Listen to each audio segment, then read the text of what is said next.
The Blast from Our Past Network. Imagine being one of the last people on Earth, being trapped alone with something not human. Something always watching. Something always waiting. What would you do? Where would you run? Where would you hide if you were haunted for 7 winters alone? Podcasting After Dark presents 7 Winters Alone, a dystopian haunted house story by David Irons. Available now in paperback and ebook.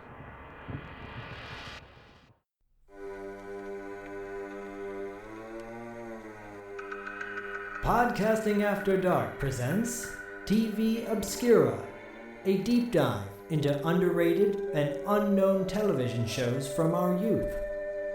Cartoons, sitcoms, cop shows, and much more. Sit back and enjoy some nostalgic fun with TV Obscura.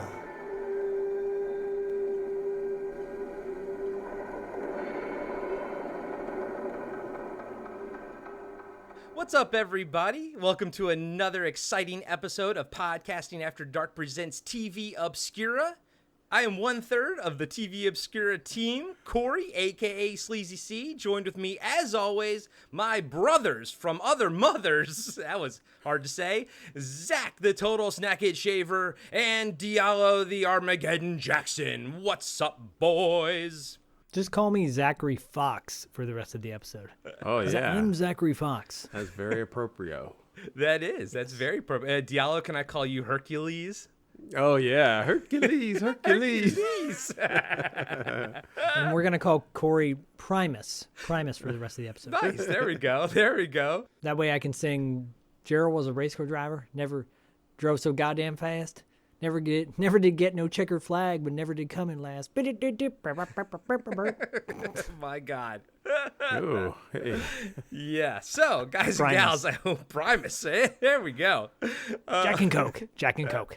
This week, as you all can probably guess, since last episode was a live action one, and we had a blast talking about G versus E and all that good stuff. But this week, we're doing some cartoons, baby. We're hitting. Oh yeah. We're hitting 3 decades: the 70s, 80s, and 90s. Wow. Which is. Gee, I wonder who's gonna hit each decade. This is a mystery to me. I think it is too. So, we are talking 1978's The Freedom Force, which I think was Diallo. Correct me if I'm wrong. It was like a sub cartoon in a bigger cartoon block. Yes, it was. Okay. It was also really hard to find information on, because I kept getting directed towards that PC game from the early 2000s of the same name, but with no connection whatsoever. Yeah. It's a little confusing, but I'll go into it. You'll dive into it. So Diallo's going to be taking us through that one, of course, in the 70s. Zach is going to be bringing in the 80s with The Adventures of the Galaxy Rangers. No guts, no glory. Woo! We're taking a stand, ready to prove it again. Wow. Yeah. Big shocker there that I'm covering the 80s. Of course. Dude, it's the best. The best. Well, we'll get to that later. And I will be discussing one of my all-time favorite cartoons that only, survived like 13 episodes, The Pirates of Darkwater, 1991. Boo for only 13 episodes. Travesty. I know. All 3 of these cartoons are, in my opinion, excellent, and I cannot wait to dive into them. But real quick before we do, I just want to say, make sure you all go out there and listen to The First Noel Chronicles by our pal Diallo. He is still putting out episodes, even though it's not Christmas anymore. It's an ongoing story and podcast, so please go check that out. And as always, please go check out $2 Late Fee with Zach and Dustin. Those guys are always rocking and rolling over there. I have nothing else to say. I love you both, and I love the blank stares that I get from both of you. Oh, and go check out Cartwright, the Seinfeld podcast. Thanks, buddy. And everybody on the BFOP network. There you go. So, without further ado, Diallo, please help me figure out Like the Freedom Force. Well, what is this whole thing? Where did it come from? And why was it not in my life until just now? Because wow, oh wow, ISIS is hot as fuck. Well, People would be like, ISIS? Wait, what? I know, yeah, right? yeah, right. We are not referring to the terrorist organization. We are referring to the mythical character, I guess you could say. Or you could be referring to Isis Love, the performer. That porn star? I guess you're going to look that up now, aren't you? Now it's your turn to get the blank stares from us. Yeah. I don't know where this is going. I don't either. And for once, I'm not the sleazy one. So, okay. Hey, I've only heard things. I've heard things. Terry Chapman, who listens, He knows. He knows. He's calling them out. I am. And he's going to be like, dude. Watch this be the episode that like he listens to it from his wife or something. All right. Diallo, The Freedom Force, 1978. A great year because that's the year I was born. Oh, perfect. That's why I picked it. I know that's why you picked Yeah, it. that's why you missed it. Yeah. I mean, listen, I was watching TV at the time and like I almost missed it because as we said, The Freedom Force, it was in 1978. There were only 5 episodes and Wow. yeah, and they were actually, so it was actually a part of, and I've talked about this before. It was a part of Tarzan and the Super 7. So Tarzan by Filmation came out the following year. They tagged a bunch of other shows that came in like 15, 10-minute snippets. And then they also added at a certain point, it might have been the next year, the New Adventures of Batman, which introduced myself to the concept of Batmite. Okay. Yeah, he was like the little side character in that show. So I don't mean to cut you off. So are you referring to the Tarzan cartoon that we discussed last year that you brought? Yes. So this is connected to that. Okay. Yes. So they had that Tarzan show, and then the next season they had like Tarzan and the Super 7. So it went from like a just Tarzan to like an hour and a half show. And they would show on the Super 7. They had Manta and Moray, who Moray was one of my TV crushes. I remember that. Yes. Yeah. Go listen to our TV Obscura episode, our cartoon crushes from our youth, and I do remember you bringing her up. Yeah. And then Super Stretch and Micro Woman was another one. Web Woman was another one. Like I said, New Adventures of Batman, and another one, which I'm sure either myself, I think maybe Zach might take this at some point, is Jason of Star Command. Oh, yeah. I love that show. Yeah, that was amazing. That's one that With you our can, boy like, Sid Haig. Yeah, Sid Haig was in it. Yeah. But anyways, yeah. And so one of the other shows on there was The Freedom Force. So The Freedom Force, even though there were only 5 episodes, it had a really big impact on me for, I don't know what reason. I guess in your little, like, 7-year-old brain, 5 episodes feels like 100, you know? So it took place in sort of like this interdimensional section that was called the Valley of Time. And Isis creates it, and she brings these other heroes together.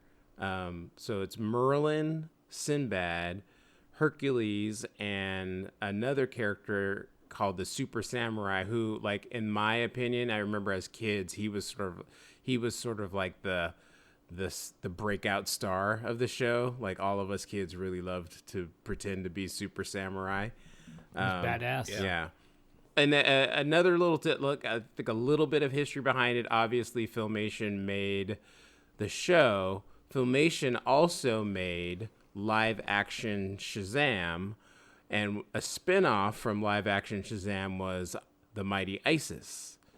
And so they turned that live action character into the cartoon character for this show. And also there was another show called The Space Sentinels that was animated the year prior, and it featured these sort of like teens One of them was named Astra, another one was Mercury, and they were all based on like gods. And then the last one was Hercules. And so that next season for Tarzan of the Super 7, they brought Hercules into the Freedom Force show. So it's like Freedom Force is kind of like a spin-off of two different shows.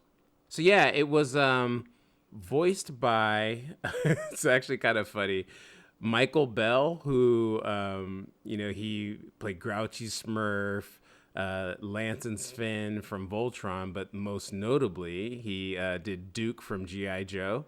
Oh. And my favorite character that he played was an acting coach on an episode of Three's Company. And he's a legit military guy too. He served in Yeah. the armed forces. I'm not sure what division, but he is a military guy, a veteran. Oh, Yeah. cool. Very cool. Yep. I just remember years ago, it was like when I was watching reruns of Three's Company in the 80s, and I was watching this one episode, and I was like, man, that guy's voice is really familiar. He sounds like Duke. And then I looked him up, and sure enough, it was the same guy. My mind was blown. He is Duke. Yeah, he is Duke. It is Duke. He also, I found out, he was the voice director from another show I think we did on here, Kid Video, which is a Oh, yeah. Yep. yeah. He was also, I think he might have been one of the voice directors for Transformers the movie as well. I think. Oh wow, okay. Something to do with that. He was the one who told a crazy story at a Transformers screening that Orson Welles was impossible to work with. That sounds about right. I mean, I pain in the bet, ass. yeah. Yeah. I mean, the guy, yeah. I mean, he's the director of whatever. Citizen Kane. Yeah, Whatever. Citizen whatever, Trunk. whatever that movie is. Citizen whatever. Citizen whatever. Now he's and then he goes to slum it with some transforming robots. Some filthy fucking nerds slumming it with Citizen who nerds. gives a shit. We're talking Transformers here, people. I mean, my Citizen movie what? is on the #1 list of the greatest movies ever made, and you want me to do voice for some cartoon? Some giant fucking robot. You want me to say Hot Rod again? Fuck you. I make Rosebud. art. How about that, bitch? What's a Galvatron? Fern. Dinobots. Fern's Fuck freaking you. out right now. Rosebud. Anyway, and so Michael Bell I actually found this funny when I was doing the research for this. He actually voiced almost all the male characters on the show. So he voiced Merlin, Sinbad, and Super Samurai, which was actually interesting because Super Samurai sort of like, so he's a character named Toshi who's like a little boy, and he turns into a giant. With a deeper voice. So I thought it was interesting that he actually voiced the kid and all of the adults. So obviously he's talented. He's super talented. Yeah, and then Diane Pershing, she voiced Isis, and we've talked about her before on this show podcast too, because she voiced Dale Arden on Flash Gordon, amongst other things. Cool. Yeah. So, and one other really notable thing that I love about this is that the writer of the last episode is Buzz Dixon, who we know as one of the great writers of G.I. Joe, and another show that we've talked on. I think it was on my first episode. I think was the Mighty Orbots, who he was a wrote and hit writer. So yeah, Freedom Force. There were only 5 episodes. They're about 10 minutes long. It was very like loosely, how do I say it? It was like very loosely based so that you can kind of have any story that you want. There's one episode where there's like some dragons, people come in. There's an episode of Sinbad sailing out in the ocean. It's just like they could just kind of do whatever kind of story they wanted to do. And because it's Filmation, obviously it's always about, learning some kind of valuable lesson. Toshi / Super Samurai feels alone because he's the only kid in the group, and he runs into this other kid who is kind of jealous of him. and his power, and he gets the power of Scarlet Samurai, who's kind of like a foil to Super Samurai. I thought all that stuff was cool as a kid. And again, Super Samurai, if you ever get a chance to check this show out, Super Samurai is actually like really cool. Yeah. Is kind of like is in some ways he was like Shazam, where it was that sort of wish fulfillment of the kid being able to turn into a giant by saying a magic word. It's also, wish fulfillment of being a kid and having Isis walk around in the shortest skirt ever with the longest legs you've ever seen. And playing hide and go seek with Toshi as well, so. Yeah, I was like, yeah. I mean, I was very innocent as a child. I was the opposite. Clearly. But I will say, like, I will say, at some point I will definitely be doing ISIS, and I will go into it more. But, between her and Linda Carter, I definitely like learned some things about myself. When I was,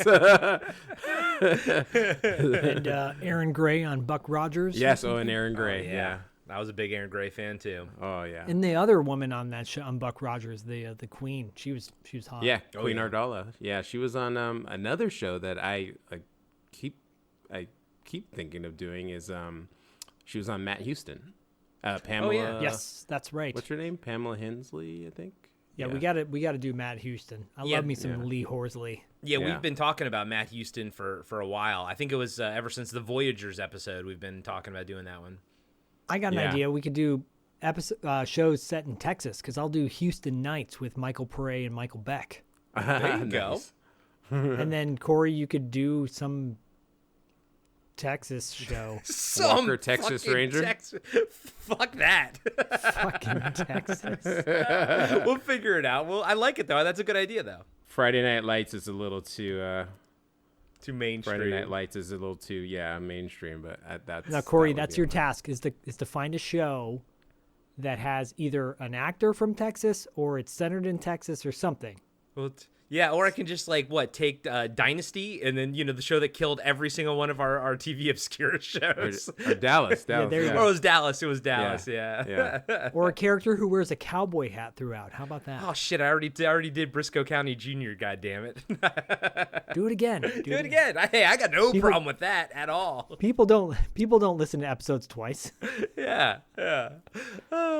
Dude, I really enjoyed Freedom Force. I didn't really know what to expect, and at first I thought it was kind of interesting because the very first episode, they just throw you into it, and you've got like a warring faction of people riding, dragons against people flying airplanes, and they're throwing a bunch of information at you that the people flying airplanes took this from the future, but yet it looks like Wright Brothers stuff. It's so... It was a lot to take in, but once the dust sort of settled, I was like, wow, this is really kind of cool, some really cool ideas, an open playing field with this whole land of the time that you can just, or land of lost time or whatever it is that you can just kind of go off and do anything with. I liked all the character designs. I thought Hercules was really cool looking. He kind of looked different than I ever thought he kind of looked or was going to look. I want to say he kind of looks like the reboot of He-Man when He-Man goes out into space, but he looked better. This Hercules With looked longer better. hair. Yeah, with the longer hair and everything. Isis was the standout winner, of course, because she was hot as fuck. But Super Samurai was really fucking cool, even though he kind of has a lame name. But I dug what he was about. I mean, I liked him being a kid and everything, and I could see how you could sort of relate to that. Filmation, we all, at this point, I think we can all just say that we all just love Filmation stuff. Three of us are big fans of Filmation, and I love seeing Filmation stuff. The animation I thought was almost as good as the Tarzan one. I thought the Tarzan one was a bit better, but not by much. That doesn't mean the quality of this was down or anything. But one of the things that I really enjoyed, about 11-minute runtime that these episodes were, I felt like it got to the point a lot faster, and it incorporated the moral into the actual story, as opposed to, and I know this is a bad equation, but as opposed to like G.I. Joe, where they just tack the moral on at the end, you know, or He-Man, where they sort of tack the moral on at the end. I really like the fact that the whole episode is the moral and the setup for the what they're trying to teach and everything. The one with Toshi Super Samurai fighting the other kid, you know, that the other kid's supposed to learn that you can't rush these things, like you can't rush growing into your power and stuff like that, which is essentially means you can't rush growing up. And then the whole, the whole episode that How to Train Your Dragon ripped off, they had to learn a lesson of like, resolving problems without, conflict and everything. And I thought it was sweet, but not in a bad way, not in a way that turned me off, but a way that I wished more cartoons did this. And I liked the fact that the moral was incorporated into the story, and I thought that was really nice and really well done. And each one of these episodes, 11 minutes a pop, easy to consume, easy to digest, and I think they were fun. And if you don't like one, I'm sure you're going to like the next one. Just move on to the next one. But I had a blast with it. I thought it was really fucking cool, to be honest with you. So, Zach, what'd you think, buddy? Yeah, I really liked it too. I have many thoughts, sentiments that you've already echoed, but I'll kind of expand on a few of those. Filmation is a workhorse. Like, for those of you that are not familiar with Filmation, they were really groundbreaking for their time, producing not just animated stuff but live action too. And they were churning, and they had a lot of different properties, like Diallo said, Batman, Tarzan, Flash Gordon. I mean, like, big name shit that people nowadays, Disney owns all of it pretty much, but except for Flash Gordon, right? But they probably do, because if Fox owns the rights to Flash, or is that Universal? That's Universal. Anyways, Filmation was so phenomenal, and they recycled kind of tropes or styles, but what was so fun about it was like they were all really unique in the fact that these different characters, and this one in particular is really cool. I think I agree with you. I think Hercules looked cool. He actually looked more like a Greek god in this than I think I've seen him in other things. Yeah, because you normally just see him wearing just the underwear or something. He actually he had a cape. He had pants and stuff. He was awesome. But if you showed me in a lineup, I wouldn't have been like, oh, that's Hercules, But I liked it better than what we think Hercules looks like. Yeah, me too. I think Super Samurai reminded me so much of the Shogun Warriors back in the day. And he had that look to him. I'm like, I want to play with that toy. Like, where are the toys for that? Yeah. Make a, and I love the idea, specifically in the first episode, they dealt with religion and science not getting along. Yeah. And how the two of them may not agree on everything, but they need to kind of coexist. And that's deep shit for 1978, if you think about it. I mean, I guess it's not deep for its time. It just came back around. And you're right. And that's a good point. Like, Isis didn't make them say one is right over the other. She was like, you guys are both right. You're also both wrong. And the world is big enough to you can make mistakes. It's okay. But you need to learn to get along. I loved that. That was so awesome. Yeah, it really is. And I think I'm going to stop saying ahead of its time, because I have a feeling that, especially with the state of the world as it is, everything's cyclical. So at some point, we've already covered this, whether it be in another multiverse dimension or, because we're doing things now that I'm like, oh, we did that already 50 years ago. Didn't we get over that already? No, we're doing it all over again. So unfortunately, and fortunately, I guess in this case, it's cool that they have a trope that is relevant in today's society. And I do want to comment on a couple things. So yeah, in the first episode, the leader of the Dragon Riders, I think his name's like Al Hanori. He's a dick. He's a dick. That's exactly what I wrote. I can show you my notes on my phone. I wrote he's that too. An I asshole wrote to he's his a dick. son. Yeah, he's an asshole to his son. He's like, no wonder the science faction wants to rebel against him because he's an asshole. Second of all, it's kind of cool that dudes are wearing chaps. Yes. Dragon Riders are wearing chaps. They're wearing like these suede leather chaps. They're pretty hot. And the voice acting, yeah, like Diallo said, is awesome. It's really entertaining. This feels like a show that like C-Lab 2021 would like redo, with kind of just goofing on bits, because there's moments in this that it's just, it's 1978, guys, and it's Filmation. So it is silly. But from a nostalgia perspective, it's a shit ton of fun. And the fact that, yeah, they're only 10 minutes each or 11 minutes and change, you can get through this whole series in one sitting. It's a lot of fun. And it reminds me, when we get to my show, we'll talk more about this, but, oftentimes people will, kind of animation purists will crap on shows that were just about promoting a toy, right? Or selling a toy. And I get that. I totally get that. It shouldn't be about selling the toy.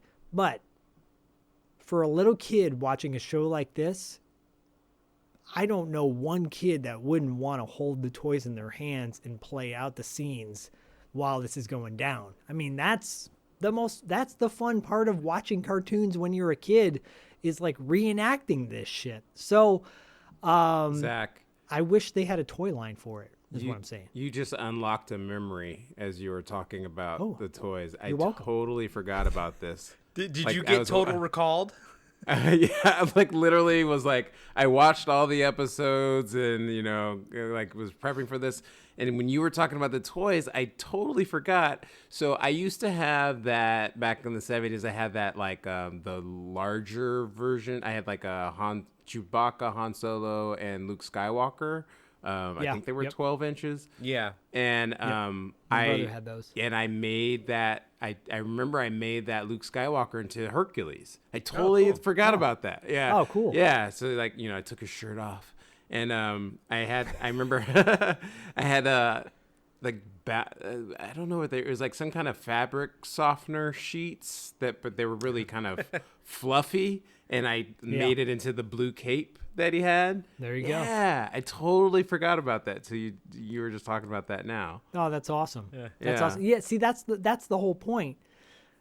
And you wanted those toys. Yeah, and then another thing too, now that because it's really unlocking. So in I can see it on your face. You're like, yeah, I was like, oh my god, I totally forgot I did this. Yeah, this is what I do. So on Space Sentinels, Hercules just like he flew like on his own. But in Super Tarzan and Super 7, he had a Pegasus, flying horse, and I had another toy that I remember having was the Lone Ranger, and I had Silver, and I used to use Silver. I might have made wings for the Pegasus and for the Hercules toy. That's so wow. I can't. Those toys was Remco. Did Remco put those toys out, or was I don't even remember. I have no idea. I'm thinking. Well, I don't know if it was Kenner to put out the Star Wars ones, but I think Remco put out the 12-inch Alien toy. They did. I'm trying to think about who put out the. You're talking about the 3 3/4 Lone Ranger. Oh no, right? not the 3 big 3/4. It was like a big one. They were like, I remember that Diallo. I I remember the big Lone Ranger toys. They were the Mego ones or whatever. I don't think Mego made them, but they were that size, right?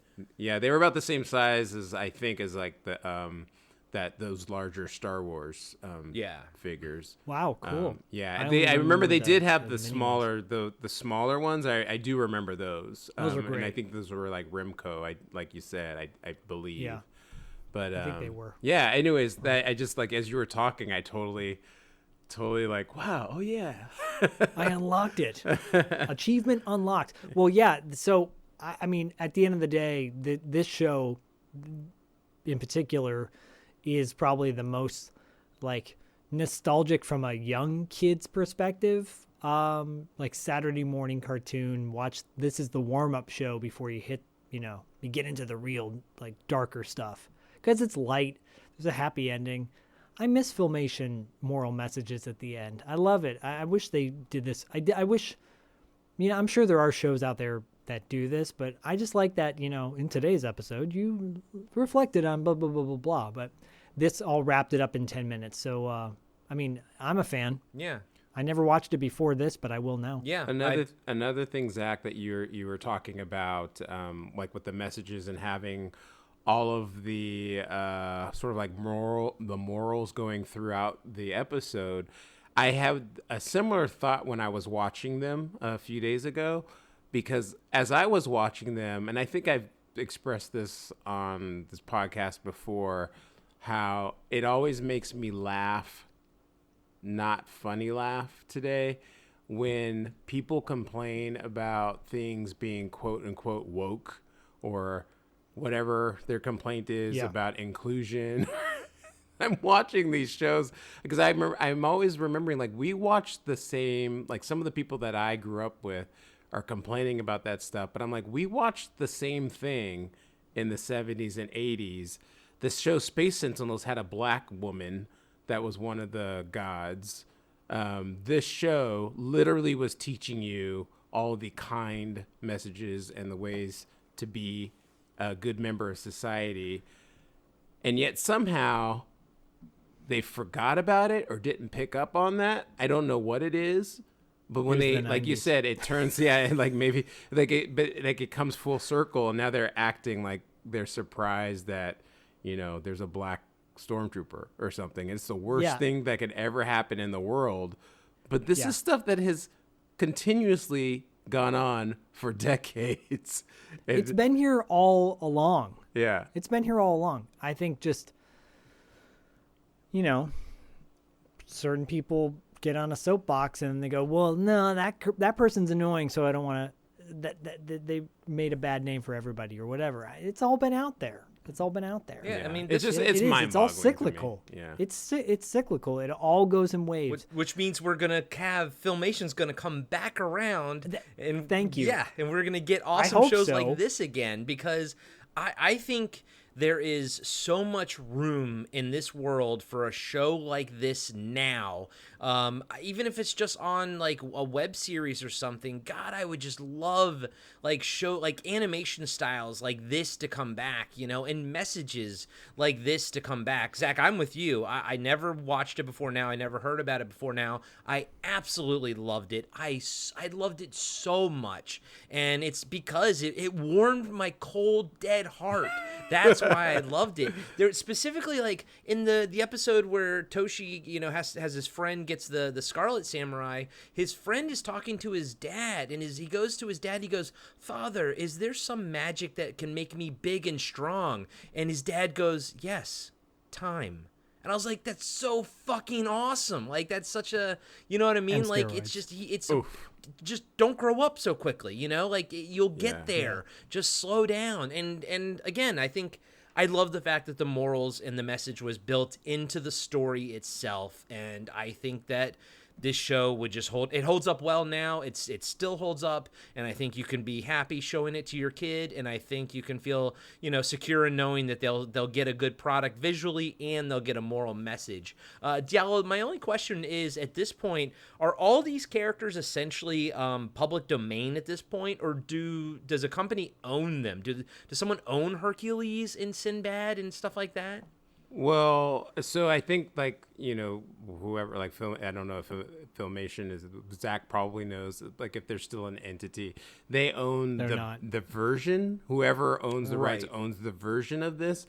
But I think all of the characters are in public domain, except for Super Samurai. I think he was the only one that was like a current one for that one. Okay. Yeah, but everything else was just Sinbad and Hercules. And so we could make a Hercules cartoon, but we couldn't make it look like this version of it. Right. Exactly. Okay. Exactly. Okay. Interesting. Diallo, great pick, bro. Great pick. It was a beautiful show. Absolutely amazing. And I mean that not just visually. I mean the soul of it was beautiful. Yeah, thank you. I actually was thinking about it. Like, you know, if I had kids, I was like, oh yeah, this is the kind I could literally show my kid this cartoon and not feel worried that they were going to be getting anything that was scary or anything. It definitely was made for kids, and I was obviously in that the sweet spot for that show when it came out. So it was good memories. Zach, what's the Bodhi rating on this one? He didn't like it. Because he, well, you know, granted, there was a show he did want to watch tonight, and I said, oh, I got to watch the TV Obscura cartoons first. And he's like, okay. So we finished this one, and I said, okay, there's one more to watch after this. And he goes, oh, good. That one was... He's all about in-game, though. I mean, like, if I had watched in-game at 7, I probably would find this boring myself.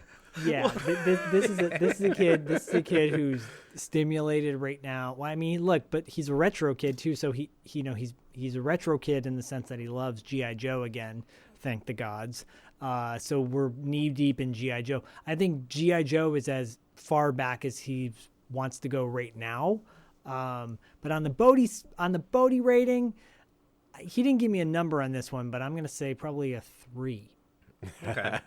Okay. I mean, I can see him giving it a 0. I know Bodhi well enough to know that when he's not into something, he will let you know. Well, but no, I'll tell you why there were moments that he did like, because there's one scene where the little Dragon Rider shit gets flamed in the ass, and Bodhi was laughing out loud over that.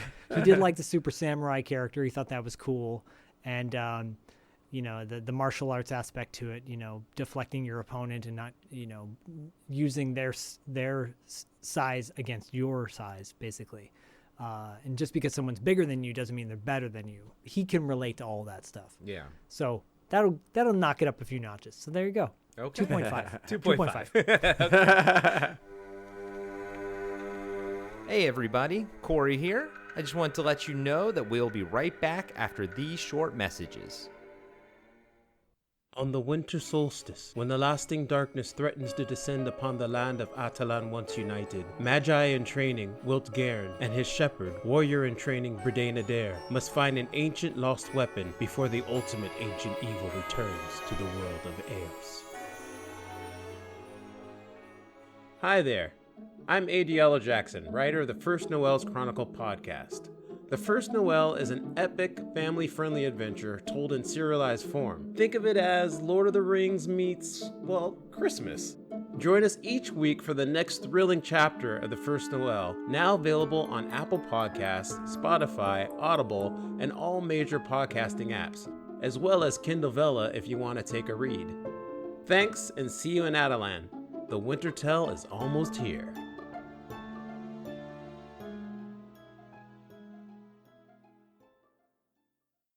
And now, back to the show. All right, well, I'll be curious to see what he thinks of Galaxy Rangers. Zach, why don't you take us to it? I have a long history with this show, as Diallo does as well, but I'll quickly do two things. One, I'll say this. In 2086, 2 peaceful aliens journey to Earth, seeking our help.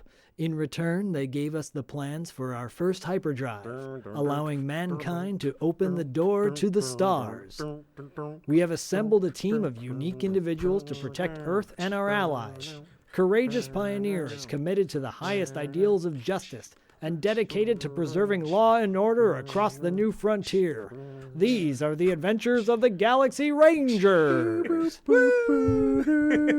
Somewhere in the future, far away from... I won't sing the whole thing because this is not karaoke night at Dimples.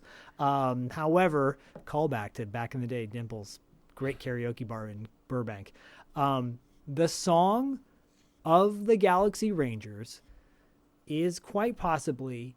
No, not quite possibly, is the greatest theme song to any cartoon ever in the history of cartoons. That's my hot take. These are No the guts, no adventures glory. of the Galaxy Rangers. Dun, dun, dun, dun, dun. So, if anybody just joining us is like, what the hell is he rambling about? Yeah, The Adventures of the Galaxy Rangers was a 65 episode show. One season, 65 syndicated episodes. 65, you guys. Wow. Like, let's get that through our heads now that people who are kind of younger that listen to our show, 65 freaking episodes of a cartoon that no one really knows about. No one outside of the cool kids. So if you know about this cartoon, you're a cool kid. You're welcome, because I just called you cool. This was a show that aired from 86 to 89, roughly. It was an after, for me, I think it was after school on like TV 44 or TV 36. I'm trying to remember which station it was. Diallo and I both grew up in the Bay Area. Yeah, so for me it was 44. I think it was 44. Yeah. This was the one of the first Japanese style animated shows that was produced in the United States, mostly produced in the United States. The cartoon itself, I'll get to the plot and all that stuff in a minute, but I basically gave you the plot because I read the intro to the show. I do love when show intros just tell you the plot of the show. That is the best. It's a lost art form. This intro is probably like a minute and a half or a minute long for every single episode. A minute of solid gold. It's solid gold. And here's the thing too. This is a show that it's oftentimes, case in point, like Thundercats, for example, has an amazing animated intro, far superior than anything you saw at the time. And then the episode starts and the animation's kind of ho-hum. This was different. Every single episode pretty much looks as good as the opening to the show. Yup. So I gave you the premise. These two aliens come to Earth seeking support from this evil, the Crown Empire, led by the Queen of the Crown, who looks fucking cool. Like, every single villain looks really cool. The alien heroes, they're kind of creepy, to be honest with you. Like, the good guys, so quote unquote, are kind of creepy. But anyways, the show's premise is about these 5 Galaxy Rangers that battle the Crown, the evil Empire, basically. Like a rough Star Wars kind of element to it with the Empire. But there's an underlying storyline that is frustrating to me because it starts the first episode out, carries on for a few episodes after, and then just kind of goes away, and unfortunately never got resolved. Are you talking about him trying to find his wife out there or whatever? Yes. Okay. Yeah, so the 5, like I said, the show centers on 5 Galaxy Rangers that go on adventures. A lot of the episodes are one-offs. You could watch it at any point in time and know what's going on. The characters are Zachary Fox. He has, and all of the Galaxy Rangers are endowed with some sort of ability that has been kind of genetically altered to their DNA or their body. Zachary Fox has like this bioelectrical arm that he can use to kind of produce like energy blasts. There's Shane Gooseman. My man. That was my guy. By the way. So Shane is very much based on a Clint Eastwood character. Yeah. He's the Clint Eastwood kind of stereotype or prototype, I guess. He has a freezing condition. He can freeze people. He can absorb energies. He has the ability to heal. There's Nico, who's an archaeologist, and she's got psychic abilities. She's hot. There you go. Another people are being like, you guys are so sexist. You're so sexist. Then there's Doc, who is a computer genius, and he's got his ability is he can produce weird effects called tweakers, and he's got other mind control type things. He's a computer wizard. He very much looks like Lando Calrissian. Yeah, he definitely did look Would like you say? Lando. Yeah, this show centers on these guys, but the opening episode, the one we kind of are talking about today, centers on Zachary Fox, and he's flying through space with his family. They get attacked, and his wife gets kidnapped by the Queen and put under a spell and held hostage.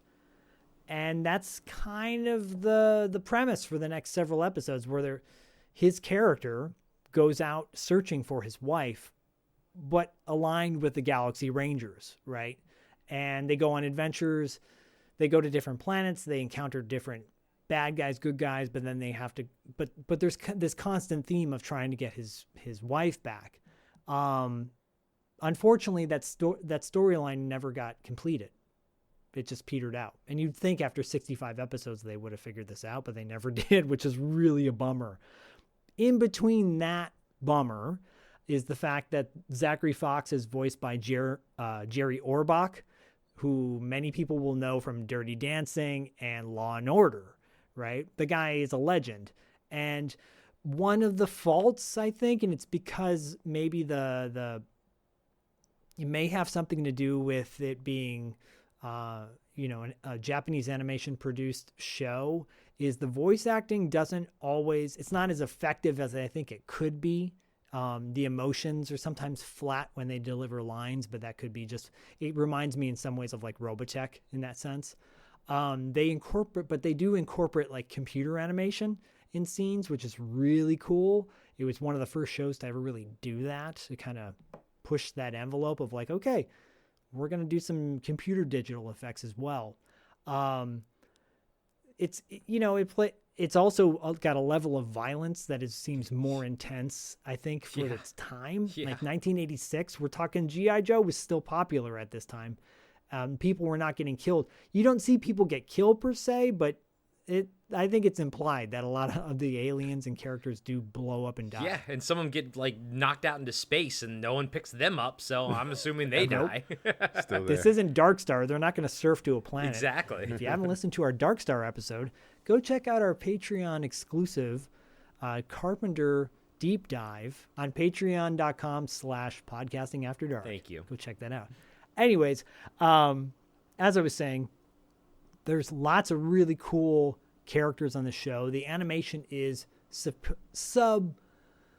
superior to so much of the other stuff at the same time. The soundtrack, the music is phenomenal. It was, a lot of people, myself included, thought, oh, this must be Haim Saban, right? This must be like the guys behind Mask and He-Man and all the other songs that we love from that time, or the theme music that we love from that time. But it's not.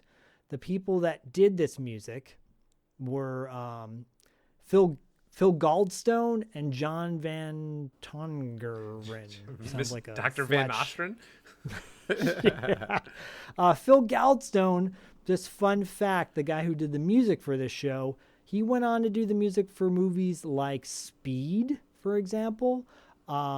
He also went on to do the music for Armageddon, one of the composers for Armageddon, and Predators. So the guy's no slouch when it comes to music. It's iconic, in my opinion, the theme song for this show. To me, it's like the best part of the show is the theme music. And I wasn't ripping on it when I said it sounds like Highway to the Danger Zone. It has like a little bit of a there's some sort of beat there that kind of like is how it sort of starts, but it does go in a different way. But I'll say every time it comes on, I got excited. Like it pumped me up. It's a great theme song. Yeah, well, you're not wrong in that if you play the two songs in the beginning, Highway to the Danger Zone or Danger Zone, it has the same opening like that, like that kind of beat to it. It's almost the exact same beat. It might be a little bit faster, a little bit slower. Yeah, one of the songs at the end of the show is called Rangers Ride Forever, and it's by a band called FM. And they were kind of a big UK rock band back in the day, which is badass. there's like blistering guitar throughout this whole show, which reminds me of Robotech in many ways, because Robotech had a killer soundtrack as well. There's a guy on SoundCloud named DJ. I've shouted this out on $2 late fee, but I may have said it on Podcasting After Dark as well. He makes these mixes called Blood Brother mixes, and Diallo knows them. Corey knows them. Many of our listeners probably know them. But if you don't, go to SoundCloud or go on YouTube and type in Blood Brother mix, and he takes the song, the Galaxy Rangers song, and puts it in one of the mixes. It's so badass. It's a great like workout song. Anyways, I don't want to gush too much because I know Diallo has a lot to say about it as well, and I know Corey does too. But this show is phenomenal. There are some really cool episodes. There's one episode where Zachary Fox, his arm gets possessed, so to speak, and he has to battle it. There's some heavy shit in some of these episodes, and it's intense at times. I don't think this is a cartoon. I showed this cartoon to Bodie when he was like 5, and it was too intense. Too intense. I've showed it to him now, and he loves it. Did you watch it on this go around? He did, and he wanted to watch more episodes of it. Okay, so he liked this one then. Yeah, he just thought the animation was really cool, and the level of violence is cool. Like there's, he's not wrong. You know? He's not wrong at all.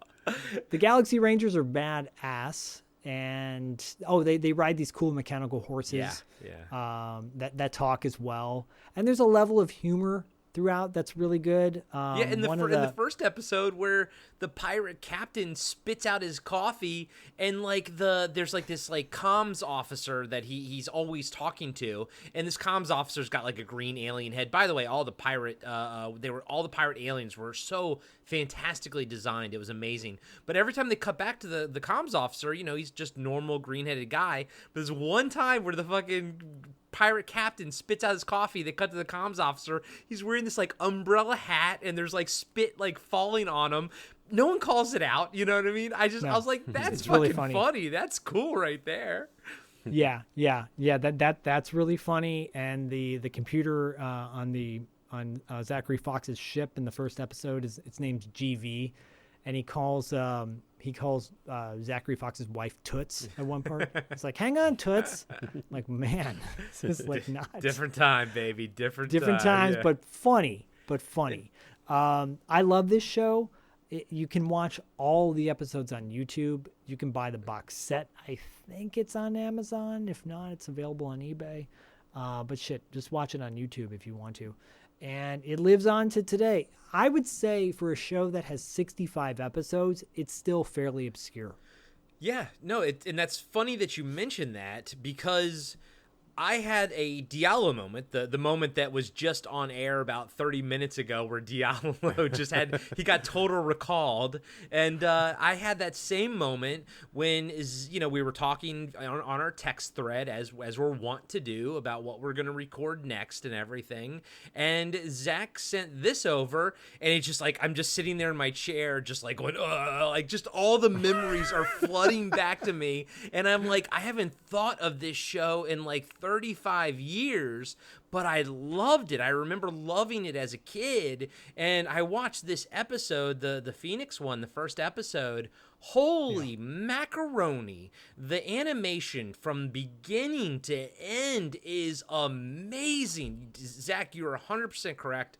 This is not one of those shows like Thundercats where the main body of the show animation style does not reflect, the intro or whatever. No, it was amazingly consistent all throughout, which is such a rare find, and also should just be the reason you go out and watch it, right now. But you throw on top of that the awesome score, the soundtrack, the music. My jokes aside, it's a really cool song. It really gets you going. And then the characters are really, really cool. Now you don't really get much. You don't get to get to learn much about the main Galaxy Rangers in this first episode, but I do remember as a kid loving that Shane Gooseman. He was also blonde, so I connected with that. But he also had like the sort of the gunslinger thing going on, which was cool, and like their costumes were awesome, and like you said, like you said, the horses, the robotic horses that they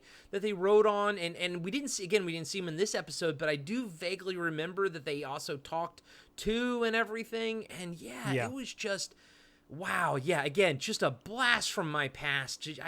How did I forget about this show? I loved this show back in, 86, so I guess I was, oh shit, well, I guess probably why I forgot about it, because I was 8 years old when it came out, but I do remember watching it. I do remember loving it, and, this episode, the first episode, in and of itself was great. Great humor. Like I said, I love the designs of all of the aliens in so many different designs. It's not like there was like one alien type. Like there were, some of them look like dino saucers, but weirdly kind of better, and like some of them look like other things, but yet they all look unique, and that's what was really cool. You got the sense that there was this galaxy out there with so many different alien races, and that was really neat. And then I also like the idea that this one alien race comes to us and gives us this hyperdrive. That's such a concept that could be applicable nowadays. Like it again, just like Diallo's pick, the Freedom Force. I think this one holds up really well too. The concept at least. So I'm all on board for revisiting this series. I don't remember if I watched every episode. I kind of get the feeling that it might not have been on Saturday mornings. Maybe it was a Sunday cartoon, and I might have watched it on Channel 54. For us, it was during the week. Okay, it was a week. Yeah. Okay.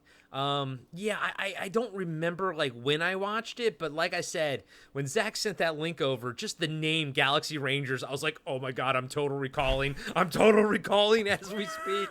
And it was awesome. And it was just as awesome as I remembered. And I love the humor. I love the character designs. I love the animation.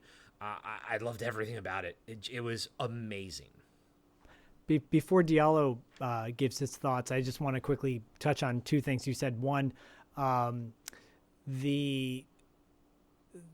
highly recommend if you're not familiar with the show, if you watch the first episode, great, definitely do that. They introduce the last Rangers, like the other Rangers, kind of in an outro narration. It's really like quick. The last 2 minutes of the show. They don't even really go into them, and they never really do necessarily, but watch the next episode 2 and episode 3 if you can, or just watch episode 2. It continues the storyline somewhat, because again, he's looking for his wife. The aliens, one of them is the Andorians and the Kerwinians, I think. One of them looks like rabbits, kind of like rabbit-looking type things. The other one, I'm just pondering this question that the Andorians, I think, are like tall and bald on top, or they're balding, or they have hair on the sides, and it reminded me of Last Starfighter. Oh. And I'm like, what is this fascination with aliens having bald heads on top but hair on the sides? Like, is this an 80s producer who had that same look, who's like, no, the aliens... He basically looks like Larry David, is what he said. Zach said they all look like Larry David. Right? The most intelligent aliens should look like me, damn it. And people are looking at the guy with the bald head, and no offense to anybody that, doesn't have hair up there, but they're probably looking at him like, really? Because we have these concept pictures of like really cool. Have you seen the concept art? No. Give them bald heads and hair on the sides. That looks cool. And to your point, Zach, I always hated those alien designs in The Last Starfighter. The bald head. Me too. Especially like, with the chick. Why? And the girls had it too. And they were like, ooh, hi. And I'm know. like, ew, you're gross. Female pattern baldness. Oh, no. Sorry. Not a fan. Not a fan. No offense to Zach, I'm 100% with you, and I back up everything you're saying. Thank you. Before I step in any more dog doo-doo, Diallo, what are your thoughts about Galaxy Rangers? Come on now. You know, it was great, man. Fucking great. Yeah, it's funny you mentioned Robotech a couple times, and actually in my notes I write that because for me, it's tied really closely to what I was into at the time. So I was really into Robotech at that time, and Galaxy Rangers was a very close second. And I think they both came on TV 44 also. I think so. Yeah, Or Robotech TV was in 20 or something? yeah, Robotech 26? was in the Sounds- afternoon for me, and then Galaxy Rangers, if I recall, for me was like in the mornings actually. But yeah, I I think so. you know, it was funny. Like I watched the pilot, and I think I texted you guys because I don't think I ever watched the pilot before ever. I didn't even I wasn't even aware really that he was trying to save his wife. So in the opening sequence, I was like, I know the show pretty well. In the opening sequence, I was a little confused because he's wearing his Galaxy Rangers uniform. Yeah. He's wearing his Galaxy Yeah. Rangers uniform before they His- make the Galaxy Yeah, Rangers. I was a little Yeah. bit confused by that too, Diallo. His wife looks exactly like Nico. Yeah. And I was like, "What's going?" It's like, wait. Then I realized, oh, this was actually like there actually was kind of a story to that. But they kind of after I think it was at the end of the second or third episode, they pretty much dropped that. They just are kind of like, oh yeah, we're gonna keep trying to find her, blah blah blah, or like get her brain waves back or whatever. So when I watched the show, it was the everyday episodic stuff that was going on. But I mentioned Robotech because for me, I think Robotech was the first cartoon. Well, it wasn't the first because it was like a Japanese animation was always kind of doing this. 'Cause I think Star Blazers or Yamato was the first one that like kind of kept me enwrapped because there was a continuing story that was going along. Yeah, But- Star Blazers was great. But Yeah. Robotech actually was really deep into it. And I think it was me kind of like really getting into this idea of continuing story. And which, again, at the time, that just wasn't a thing that happened. It was like almost everything was purely episodic. Yep. But Galaxy Rangers, while it wasn't quite that, one thing about the show that is the thing that stands out the most for me in my memory is obviously Goose. But there is a whole subplot with him that really is what made the show sort of like pop for me. So yeah, obviously he's like, based on Clint Eastwood, but he also, I always call him the Wolverine of the group, which is a term like I use for like lots of different shows, kind of the anti-hero rogue guy that's kind of the loner. But he was definitely he was the Wolverine of the group. But there was this whole subplot that started to develop over time where you find out that he's what was called a super trooper. And there was a whole program of these people that were given these abilities. And I think he was kind of considered the runt of the group, which is, again, kind of like a take on Wolverine. And those characters kind of came back. So there was like this, if it was on today, that subplot would have been a lot stronger. But the little bits that we did get were really, really interesting and enough to actually keep us like kind of going, That's cool. Yeah. But I bring that up too because it was like he was the Wolverine of the group, but then they actually started to use those subplots in Wolverine in the early 90s with some of the stuff. Because like when they were talking about the Weapon X program and he's with Sabretooth and there's a couple other ones. So it was almost like, like they did it, it's like full circle, but like Wolverine started it, but he didn't, all this stuff. Anyways, that to me, that was like the major standout point for the show was that piece. And I was also really fascinated. Obviously, I guess if I had actually seen the pilot, again, it was really hard to like catch every episode back in the day, and I haven't watched it continuously since then. I've seen episodes over the years, but I haven't like sat down to watch everything. But I didn't really I never really I understood their badges activated, their implants, but I never really got to the origin of how they were all so separate. Like, so Zachary Fox, he had the blaster arm, but apparently he already had bionics before. They didn't did, really, but yeah, he they was- didn't.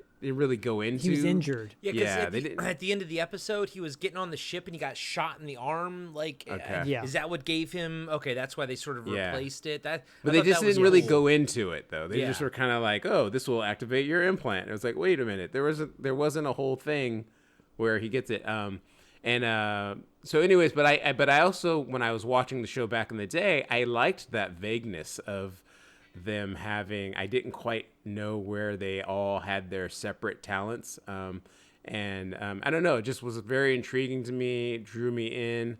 Like you said, the animation. Something like I always knew as a kid, like it was the closest thing to Robotech again at the time.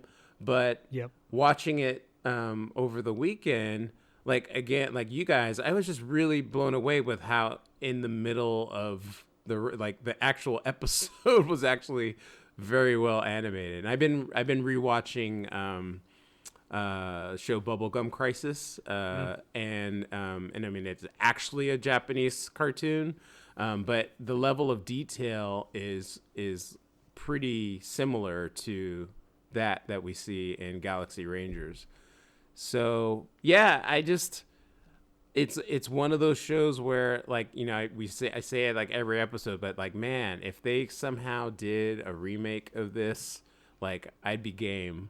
I could see like a live action show, build on some of the elements that they didn't really get into. Another show that, like, you know, kind of like, I'm not gonna say steals the concept, but as much as I love Firefly, it takes that idea of like the Western and puts it into space. So yeah, that's what I got to say about it. It's a great show, lots of memories. My friend Max, he was the big Galaxy Ranger fan, and then I was like Robotech fan, and we used to like fight over if the SDF one could destroy whatever, or if just ship Goose's ship could beat people, even though I liked both of them, and somehow, but you know, you always have to like pick a side. Yeah. So anyways, yeah, he's and actually the times that I've watched it over the years is because he would bring it up, and then I'd like watching some episodes again. But yeah, I love just like Galaxy Rangers, so great. I actually like the Rangers Ride Forever song better than the theme song. You actually. do? Really? Yeah, I really Okay. do. I really do. Well, it's a bigger band doing that song too. So Yeah, just like it's way more like upbeat. I always like kind of like upbeat kind of songs. So yeah, totally. yeah. Well, and I will say just to go off a couple things you said in regards to like remaking it.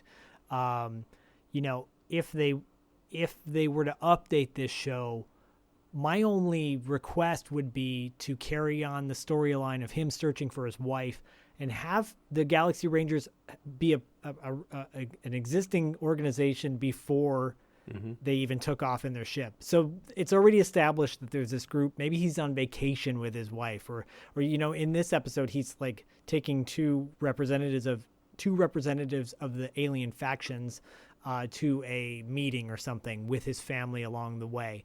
That would be just that little tidbit, and keeping that storyline going, maybe till like episode 5, right? And then she does die, because I think it's pretty much implied that they were probably going to kill her off. She was probably going to die, perhaps, but they just didn't know how to do that. And then I think, you know, some of the chatter that I read online about this show was like, well, one thing that sets this show apart from other shows is because it didn't have a toy to tie into. Oh, and man, this kind of takes me back to the previous comment. definitely the had toys. your show. There There was a toy line. Was there toys? There was a toy line. Yeah, Actually, they had toys for sure. side note, I sent you guys the image of the toys, the action figures that they had for the toy line. If you go online and you search Galaxy Ranger toy line. Oh shit! I remember these. Oh my god! I'm getting Total Recall again. Oh, Total Recall. God. They go for a lot of money on They're- eBay they're nowadays. big. Unfortunately, Yeah, they're They super look rare. like. Correct me if I'm wrong. Are they the size of like the old Photon toys? Are they like more of like the 8 or 9 inch like size? They look really like thought beefy they were like, and plasticky. I think they're the same size as Thundercats. Actually, Okay, yeah, that middle which- size. Yeah, okay. it's like 6.5 Yeah. inches maybe. They look nice and beefy. You know. Yeah, and they've got like the action to shoot things and stuff like that, and they're cool looking for sure. You know, I think one complaint that people have, again, going back to toys being the thing that drives the show. I get that. I'm not disagreeing with that, but what I am saying is put your mindset into a child who's watching these shows. The thing they want the most is to be able to hold the heroes in their hand, or villains, and like continue the storylines. Yeah. Every kid does. If not, then that kid's not watching these shows. Yeah. You know what I'm saying? Yeah. Every kid wanted that. Star Wars started it, and it goes on till today. So I wish they, brought these toys back. Super 7, unfortunately, like they charge exorbitant amounts of money for their retro line or whatever they're doing with all the toys. But bring back an obscure toy line like the Galaxy Rangers.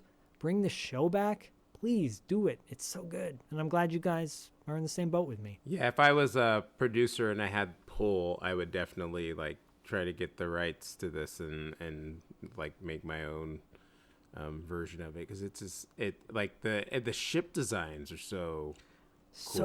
That's one of my notes. Diallo is I love the ship designs. I love the Phoenix, and although it does get destroyed, but I do love the 2 pirate ships. I loved all the alien designs. It was firing on all cylinders across the board, animation through the roof, and then on top of it, people were getting blown up and zapped and like flying off into space, and ain't nobody getting that alien who's flying out there. He's gone, So I was like, wow. Yeah.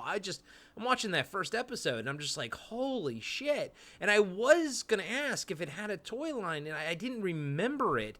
And it's so interesting how all this plays out, because I can still remember, I think Hot Wheels had the Robotech toy line, and I didn't like it as a kid because I had my Jetfire Transformer toy, and that was a Veritech fighter, so I just played that as Veritech. And if I could go back in time and get just one toy from my youth, because I have all my Boba Fett's, I still have them, but if I could go back in time and get one, it would be Jetfire, because I love that motherfucker, and I would use him, I would turn him into Guardian mode, I would turn him, he was always Robotech. But Zach, you're right, like there was a toy line for this, but I don't remember it. I guess it just wasn't as it just didn't permeate Toys R Us the way these other toy lines did, I guess not.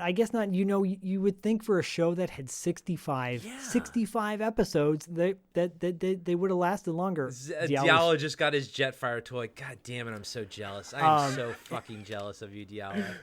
And I actually think, lived my life like you. I never got one as a kid, and then I saw. Actually, it was at PowerCon, the one where Bodie and you guys won the award, Zach. Yeah, our costume contest. Yeah, and that's where I saw that Jetfire, and I was like, I always wanted this, and I bought it. That's awesome. Diallo, if you don't mind me asking, how much does it usually go for loose like that? How much? I actually had. I don't remember. I might have paid. I might have paid like $80 for it. I think. That sounds about right. Yeah, that sounds about right. But it was completely loose and open. It wasn't in the box or anything. I don't know what it would have cost. I think fully in the box they go for like 500 or something, But but 80 for loose. But with everything, that sounds about right. And God, I want one so bad, guys and gals out there. If anyone's got one, want to send it to me, I will happily take it. And I was going to say too, I think Matchbox actually made the toy line, the Robotech toy line. You're right. 3 3/4. It was Matchbox. It wasn't Hot Wheels. It was one of the car companies. I knew it. Yeah. But it was Matchbox. You're right. I had that motorcycle though, that Roy Fokker I think would ride on. I had that the most speed. I had that too. Yeah. And it fit the G.I. Joe figures because they were all 3 3/4 size. And that toy line was so cool, and again, kind of ahead of its time. They had the jet. They had the figures. But it couldn't. It wouldn't transform though. That was the problem. It was just the jet. But you're right. They were the size of GI Joes, so you could interplay with them.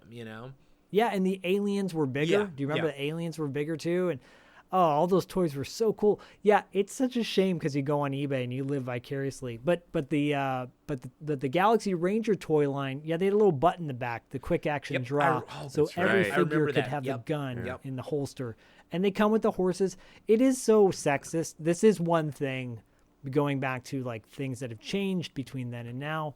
You know, they didn't make the female characters, and they should have, man. Like, you know, my son has equal amount of female character, not equal, but he has female characters with his male character. He doesn't give a shit. He doesn't look at him like, I'm not going to play with that because it's a girl and I can't identify. He doesn't care. No. He likes all that stuff. So bring in Nico, you know, the psychic. Yeah. So I think honestly, I think G.I. Joe did a great job of making female characters super strong, you know, like They really did a great strong job. characters, you know, and they did a, yeah. I mean, He-Man Sorry, I too. didn't I mean to mean, cut you off. Evelyn and Teela were freaking strong-ass characters also. And obviously they did a lot more with them in Revelations, which I adore. But, yeah, I'm with you, man. Like, you see that now, and I saw the picture. You know, right when you sent it, I looked at it and I was like, oh, interesting. The female character isn't there, except for the bad one, you know? I'm like, of course. This was fucking the 80s. They're not gonna make the female character. We're lucky we got Baroness and, you know, and Scarlet and Lady J and what was the female Dreadnought's name? Zorana. Zorana. Yeah. We're lucky. But you we got also them. had CoverGirl. Yep. You had CoverGirl. You had, yeah, like you said, Scarlet Lady J, and then Globulus is She was cool. right hand. I liked her a lot. She was great. She was hot. She was hot. She was hot and she was badass. She was hot. But yeah, I think, you know, you're right. Like a lot of these shows, people do forget as far as representation goes. Well, first of all, G.I. Joe, I think, did a pretty damn good job of that, all things considered. I know they had like, I wouldn't even call it a token. It was nice to have representation of different cultures and ethnicities, you know, and then the backstories. But I think that's, the comic books had a big hand in that too. When the show came out, they're like, well, if we're going to include this guy, we got to make sure he's like the character in the comic book or whatever. Anyways, Galaxy Rangers, watch it, live it, love it. Enough said. Yeah. Galaxy Rangers, badass. No guts, no glory. Oh, man. Yeah, Galaxy Rangers, bro. That was a great, great show. So far, 2 fantastic shows, very different from one another. Very different, but going from the sky to the sea. Yes. Land, sky, sea. Hey, everyone. Co-host Corey here.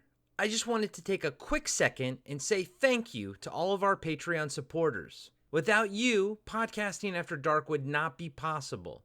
If you would like to help the show grow, please consider signing up at patreon.com/podcastingafterdark. You can also support the show by purchasing one of our awesome t-shirt designs on our merch store at podcastingafterdark.com, or by picking up a copy of 7 Winters Alone by David Irons on paperback, hardback, or Kindle. Just search for 7 Winters Alone on Amazon or click on the link in the show notes. A free way to help out is to leave us a 5-star review on Apple Podcasts and Spotify. Those reviews are huge for us and really helps get the show in front of new listeners. Again, thank you all so much for the love and support you've given us over these past few years. It really means the world to us. And now I'm going to be talking about The Pirates of Darkwater, 1991. Needless to say, this was a cartoon that I absolutely loved as a kid. They say people, you know, everyone goes through a pirate phase once in their life. I did too. I am just like everybody else. I went through a pirate phase as well, except mine was called Pirates of Darkwater. This is everything that I love about anything pirate related. And I think it's safe to assume that, speaking personally, I think this is now my favorite incarnation of pirates. Oh my. So, The Pirates of Darkwater is an American fantasy animated television series created by David Kirshner, who I will talk more about in a second, and produced by Hanna-Barbera Productions. The series premiered as a 5-part miniseries for Fox Kids early 1991. The first season consisted of 13 episodes, including the original 5-part miniseries aired on ABC from September to December of 1991. A second season, consisting of just 8 episodes, aired in syndication in the United States from 1992 to 1993. The premise for Pirates of Darkwater is the alien world of Myrrh is being devoured by an evil substance known as Darkwater. Only Ren, a young prince, can stop it by finding the lost 13 treasures of Rule. His loyal crew of misfits that help him in his journey are Ecomancer Tula, a monkey bird Niddler, and treasure-hungry pirate Ayaz.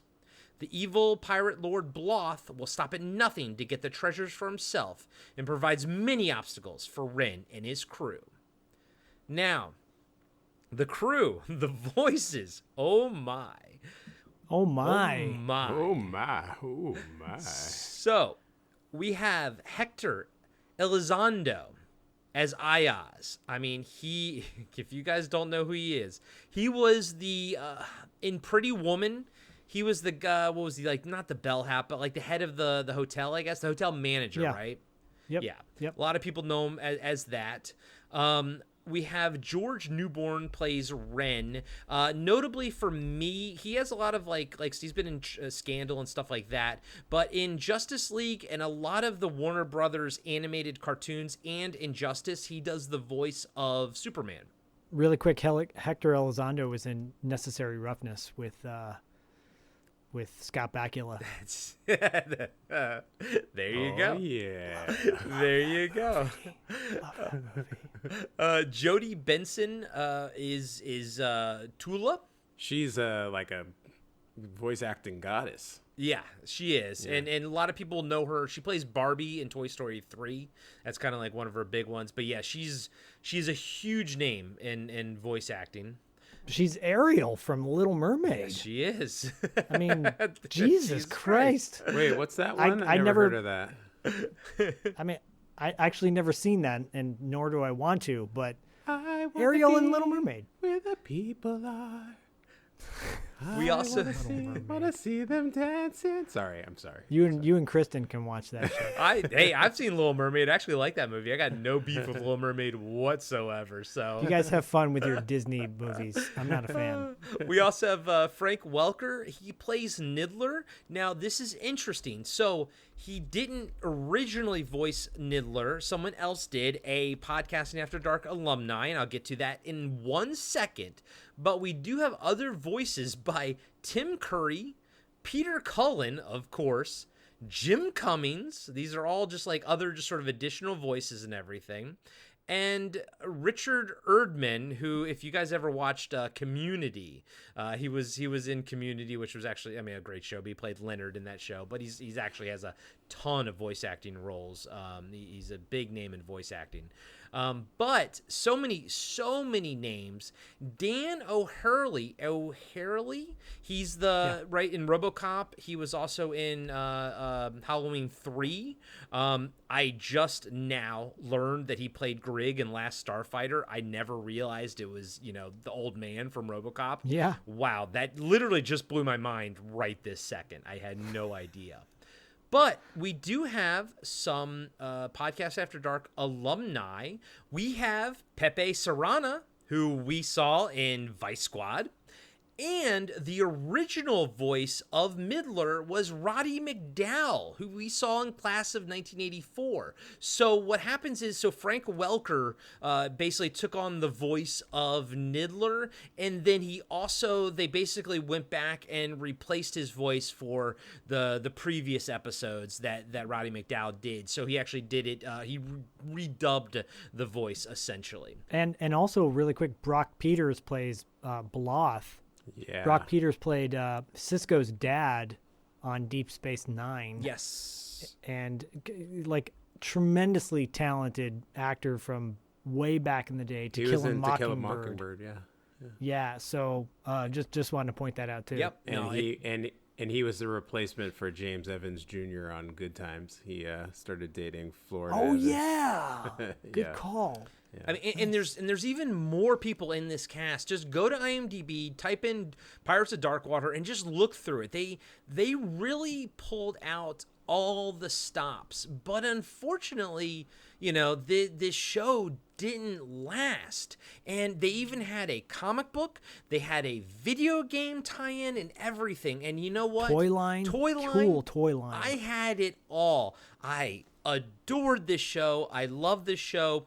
I was obsessed at this point in time because of the show with pirates and boats and everything. And so, you mentioned the evil Captain Bloth.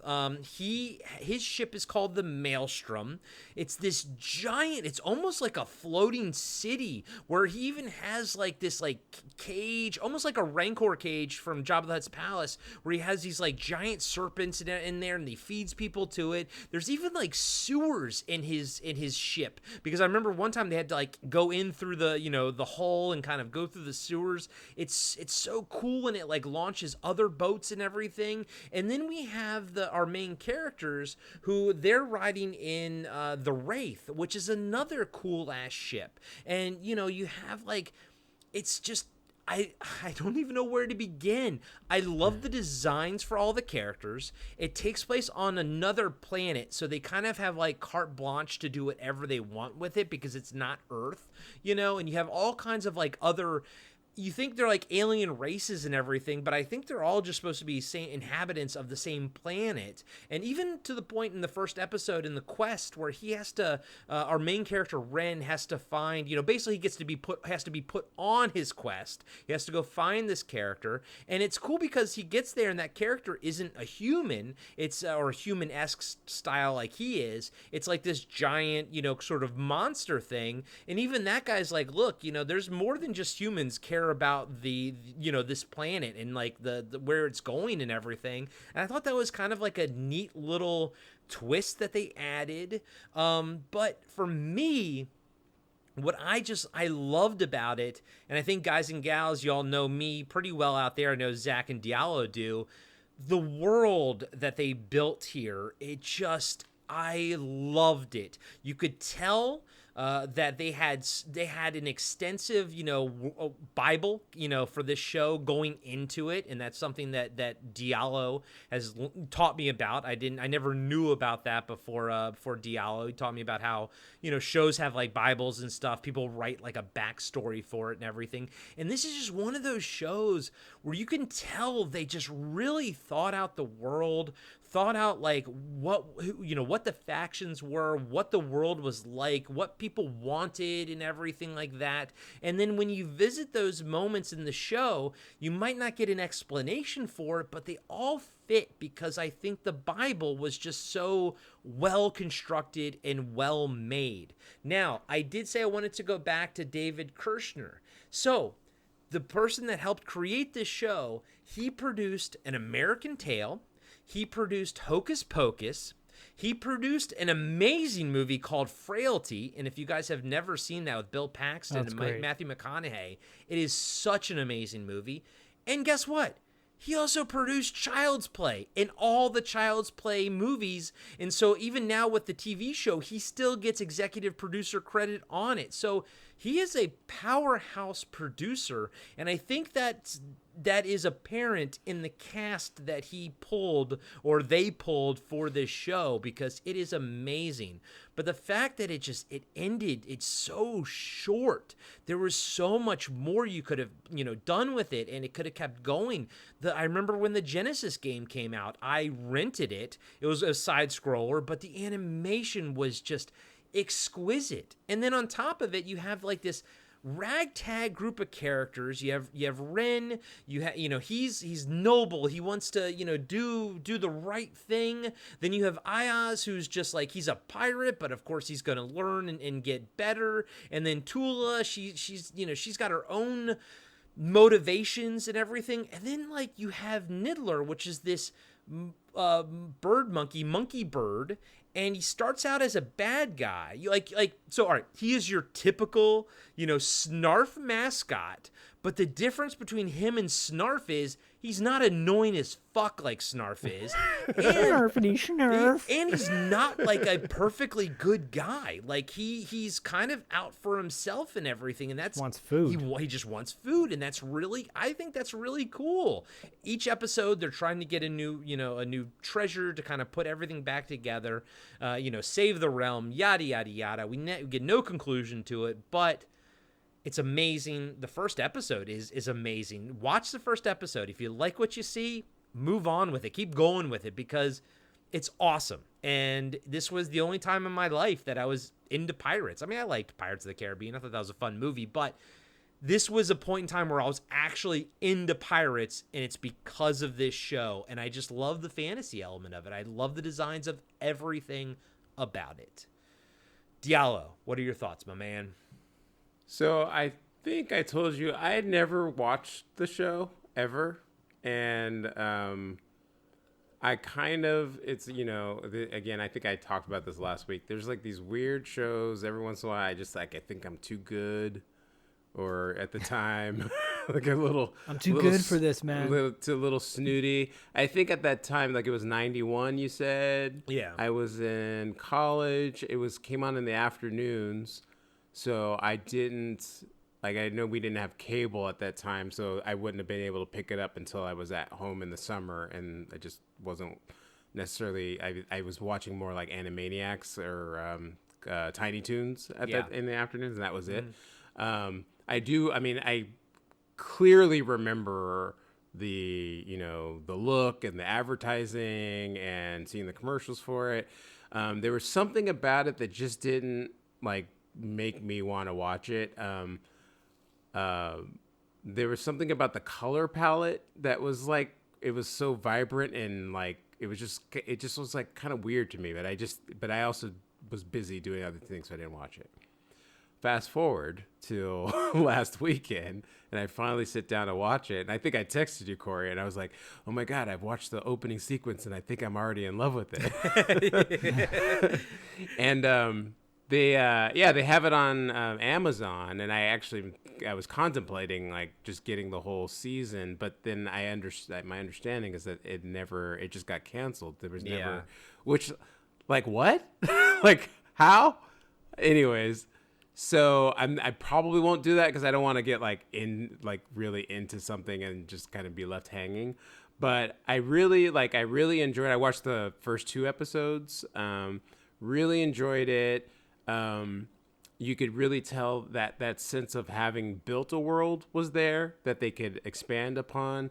The pilot was a little quick, but what are you gonna do? 30-minute cartoon, especially at the time, taking your time to tell a story in the anywhere before 2019 is like, it's a no. So the way that he kind of gets set out on the adventure, I felt was like a little quick, but it's fine. They get out there, and once they're there, it's all good. Like, just bring me the stuff. And like you said, I recognized the voices, and I recognized Brock Peters' voice, like as he was talking. I was like, wait a minute, that's my dude, But yeah, the voice cast was cool. I think in an episode 2, and I was looking at it, Kate Mulgrew from Voyager and Orange is the New Black actually did a voice the Remo character. Williams. Yeah, Remo Williams. Yeah.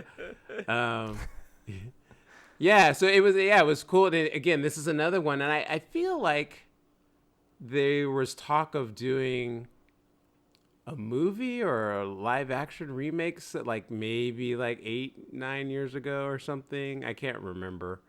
Cool. But it's this again, for me, this is another one where I could definitely see a version of this on like as a Netflix series, like 10 episodes. You do the first season and maybe have 3 or 4 seasons of this show.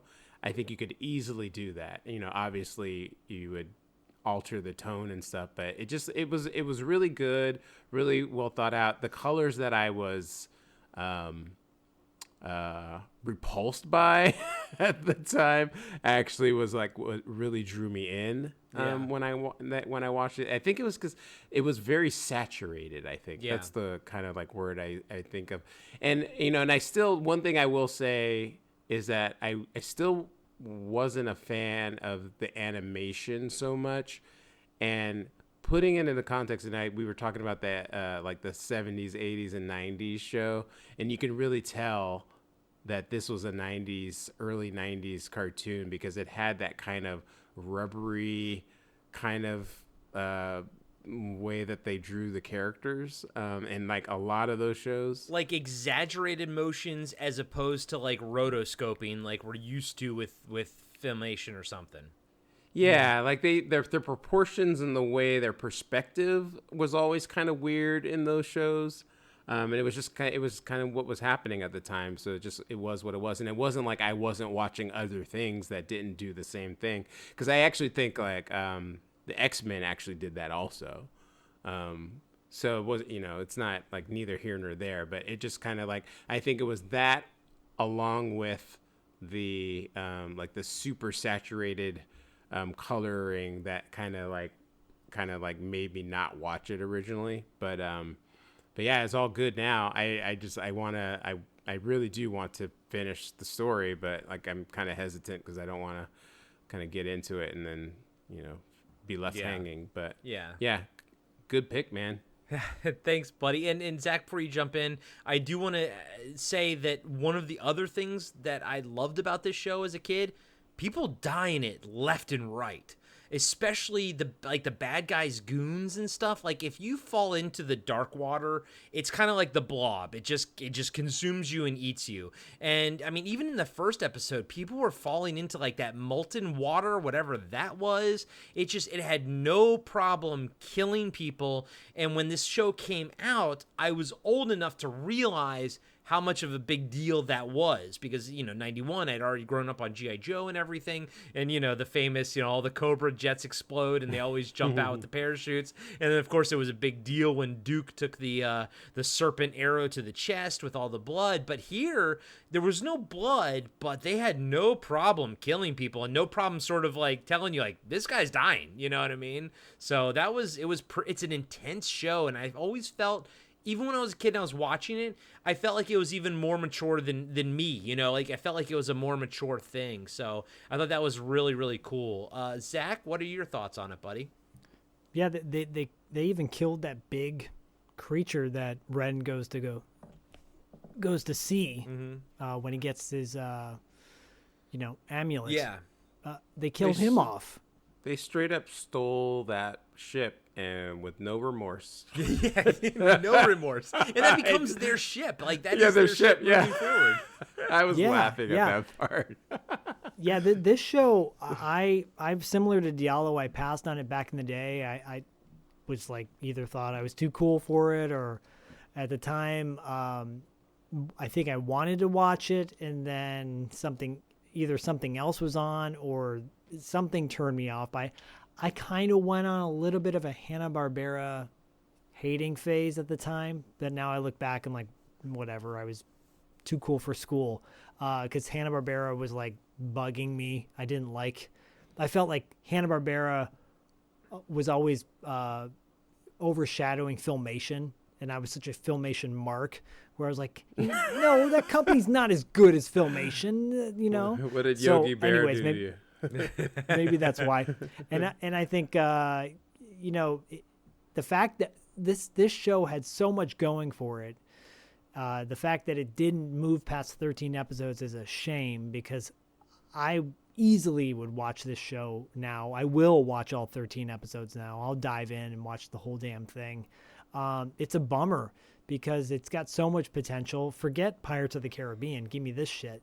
This is like Waterworld meets, the fantastical, otherworldly planet shit. I love it. Did someone say Waterworld? I did. Yeah. I did that for you. Diallo perked up. I did that for you.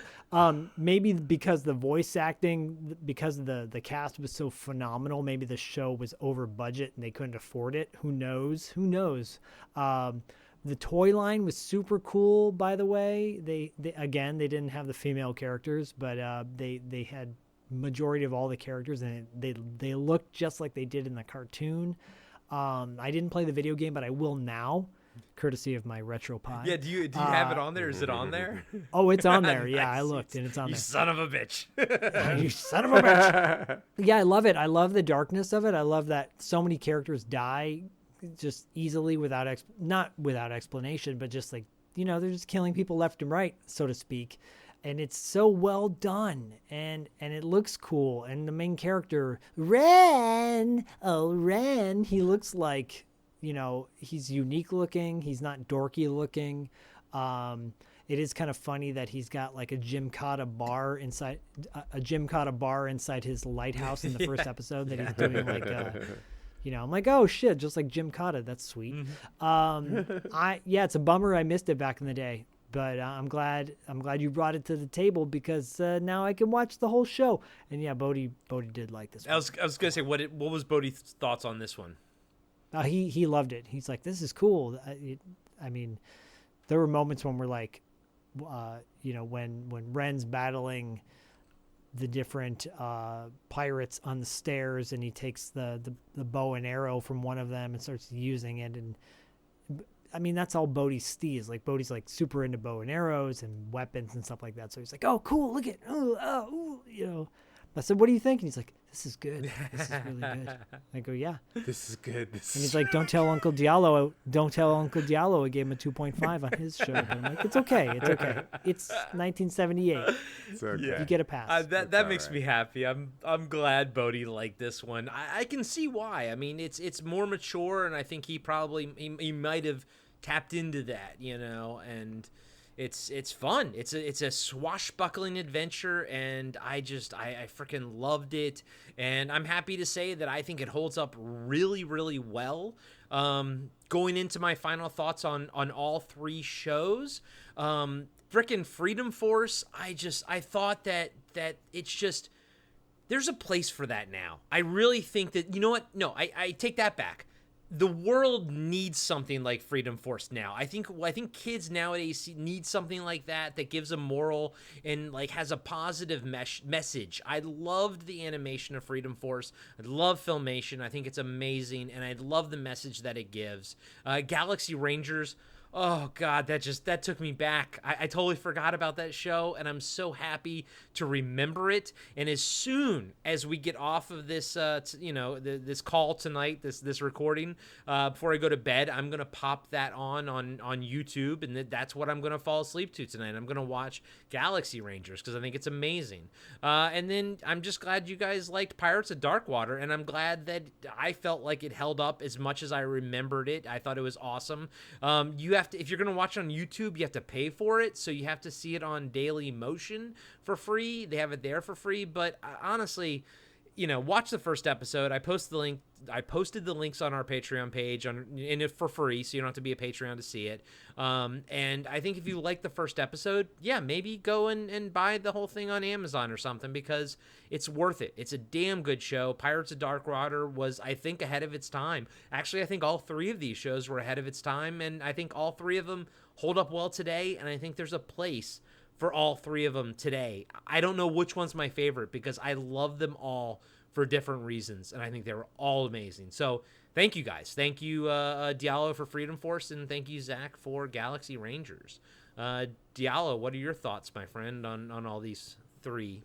Obviously I love Freedom Force. It's funny, again, in my memory, it went on a lot longer than I thought it did. It was only 5 episodes, but again, there was Pirates definitely... of Darkwater went on longer than I thought it did. Right? And as we were talking about it, obviously it had an impact on me, because I destroyed my Luke Skywalker figure to make a Hercules figure. So I definitely really loved the show. Obviously, Galaxy Rangers is, again, it's one of my all-time favorite cartoons. So it's really good to go back and look at that through the lens of TV Obscura, actually. It's because I actually was able to like kind of think about it more while I was watching it instead of just kind of enjoying it as it is. And Pirates of Darkwater, again, I'm so glad that you guys bring these shows to the table and I get to watch stuff that either I somehow missed or like I turned my nose up at or whatever. And I'm watching now and just kind of like, I mean, even Corey, I texted you and I was like, oh my God, I think I'm in love. Yeah, buddy. Yeah, it's really, and it makes me sad that like it didn't get to do it. You see it there. You see that there's this whole, and I think that's what I was picking up on when I was watching the opening sequence, that you could see that there's this whole big arc that could have taken place, and takes me to like Avatar: The Last Airbender or something, where Oh yeah, totally. from the start you can tell that it's going to be this whole thing. It doesn't get to quite where like you think it will go, like Avatar, until it gets like further into the show. But imagine if Avatar had have ended in the first season and we never got the last 2 seasons, how empty you would feel. I'm gonna get that sense with Pirates. I really feel like, oh man, this could have really been great and epic, and it would have built on itself and probably gotten them more serious as it went along. But anyways, I hope that somehow it gets remade. I hope I come across $100 million so I can like greenlight a few of these shows. You and me both, buddy. Zach, what are your final thoughts on all 3 of them, bud? All 3 shows are distinctly different in a good way, and tonally, I guess Galaxy Rangers and Pirates tend to lean more in the darker realm. Freedom Force is fun, and it's relatively mindless, with a nice moral saccharine message at the end or throughout, which is a good thing. And Galaxy Rangers, it's the theme song that is what makes the show in my opinion. And then Darkwater, yeah, it's one of those like what if, what could have been, what still could be. So maybe it'll get turned down, repackaged down the road. Who knows? Why not? I'm glad I watched all 3. It's nice that when we can watch shows that are distinctly different, in tone. I'm looking forward to doing a future animated one where maybe it's like 3 variations on the same concept. That could be interesting. I don't know. Maybe. I don't know. That's something that's just popped in my head. Zach is drifting off. Yeah, maybe. I'm like, Diallo will do Groovy Ghoulies, and I'll do Monster Force, and then Corey will do like another monster show. Who knows? But I'm happy Toxic that Crusaders. we brought these. There you go. Yeah, there you go. I'm happy that we brought all these to all these to the table, and I will continue to watch all of them. Yeah. And I'm hoping everyone listening will continue to watch. By the way, if you go looking for Pirates of Darkwater, it's like $22 for the DVD on Amazon. Freedom Force, I'm sure you can find like the compilation on eBay. But then Galaxy Rangers is like kind of the holy grail. It's like goes for hundreds of dollars on at least volume 2. Volume 1 is kind of out of print. Volume 2 is still out there. Sparingly, but don't waste your money. Just watch them on YouTube. Yeah. Wait till it'll get re-released. It will. Yeah. It'll get re-released down the road. Yeah.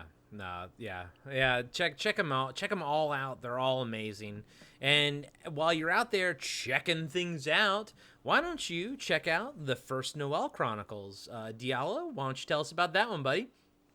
First Noel Chronicles. It is a story about the mythical very first Christmas, why we celebrate at that time of year. It is Lord of the Rings meets Christmas. It takes place in a faraway land called Atalan, once united. And it's really fun. I have just started working on, I kind of vaguely talk about it, but sometimes the last few months have been hectic and stressful and everything, but I've actually I think I've gotten recentered and officially have been going back to my notes and starting on this next chapter 7, and hopefully I'll be having it out on a bi-weekly schedule because the weekly schedule was killing me.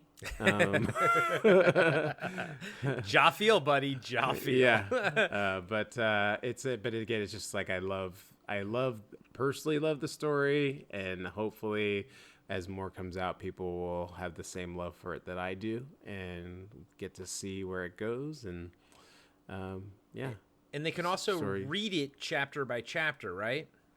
Yeah, it's the print version is on Kindle Vella. It's an application Kindle started in July of last year, where sort of like it's for serialized storytelling. So you can put short stories, chapters, whatever. I use chapters of my book, and then I also read that. So it's as an audio book version of for my podcast. Awesome. So I was doing them simultaneously, and that's kind of what was killing me. That's a lot of work, buddy. Yeah, it was a lot of work. I was very ambitious about it, but I mean, when I say it was killing me, I'm almost serious. Like I was exhausted. I was so exhausted I couldn't function. But I kind of recentered, and I kind of got in a schedule, and I started working again, and it's just one of those things where it just really lights me up when I think about it. So I just like writing these next even the first opening lines just gets me like, oh, okay, here we are again. Here are these guys. So my characters Brid and Wilt, as they go through their adventures, and they're gonna meet up with some folks, and things get dark, and maybe people die. I don't know. Oh my. Oh my! Like I'm Pirates of Darkwater. Diallo is. You are now Pirates of Darkwater. And as always, I will have links to all of Diallo's shows and comic books like Angela in the Dark in the show notes. Zach, my man, what is going on at $2 late fee this week? So as next week, essentially, what's going on right around February? Oh, well, we just dropped our interview with Barry Bostwick, a.k.a. Ace Hunter from Megaforce, Brad Majors from Brad Majors? Yeah, from Rocky Horror Picture Show, et cetera, et cetera. The Mayor from Spin City. Yes. If you want to I actually liked Spin City back in the day. I used to watch that show. And I love Megaforce and Rocky Horror, but I always weirdly think of Barry Bostwick from Spin City. He's great, and having him on the show was huge. I'm not gonna lie, it was a real challenge to get him on, but we got him on. He was wonderful. One of my, maybe if not the favorite interview I've ever done. The guy is everything you'd expect and more. It's hilarious. Speaking of Christmas, we interviewed him around the holidays, so we opened the show. He came on to promote a movie. A movie that I enjoyed called Single for the Holidays.